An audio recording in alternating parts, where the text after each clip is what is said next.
नमस्कार मित्रांनो, आपल्या कामावर असो वा घर संसारात आपल्याला अनेकदा लहान मोठ्या समस्या येतच राहतात. आपलं मन अस्वस्थ करून टाकतात. तेव्हा या समस्यांना सहज कसं सोडवायचं तेच सांगणारी छोटीशी गोष्ट सांगतो. तुम्हाला नक्कीच आवडेल आणि आवडली तर व्हिडिओ लाईक करून नक्की कळवायचं. राजापूर गावात जगन्नाथ नावाचा एक वृद्ध माणूस राहायचा. तो एका धान्याच्या गोदामात काम करायचा. एक दिवस असंच तांदूळ जोंधळे वगैरे भरता भरता त्याच्या लक्षात आलं की त्याच्या मनगटावरील घड्याळ गायब. हातातलं काम तिथंच टाकून त्याने इकडे तिकडे शोध घ्यायला सुरुवात केली. नुकतेच भरलेले तांदूळ आणि जोंधळ्याची पोती पुन्हा रिकामी केली.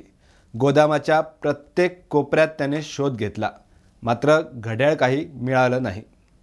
त्या वृद्ध माणसाला आता खूप वाईट वाटत होतं.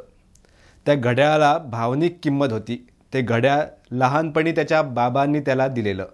आयुष्यभर त्याने ते सांभाळले होते, मात्र आज ते हरवले. शोधून घड्याळ मिळत नव्हतं. काय करावं ते त्याला सुचेना. तो बाहेर आला तर तिथे काही मुलं खेळत होती. त्याने मुलांना बोलावलं आणि घड्याळ शोधून देणाऱ्याला बक्षीस देण्याचं आश्वासन दिलं. सर्व मुलं तयार झाली. शोधाशोध सुरू झाली. बराच वेळ मुलांनी संपूर्ण गोदामात शोध घेतला, पण घड्याळ काही मिळालं नाही. मग सर्व मुलं तिथून घरी जायला निघाली, पण एक मुलगा मात्र मागे राहिला. मुलानं आपण घड्याळ शोधून देतो म्हणून सांगितलं. तो आत गेला आणि काही वेळातच घड्याळ घेऊन आला. वृद्ध माणूस खूपच आनंदी झाला.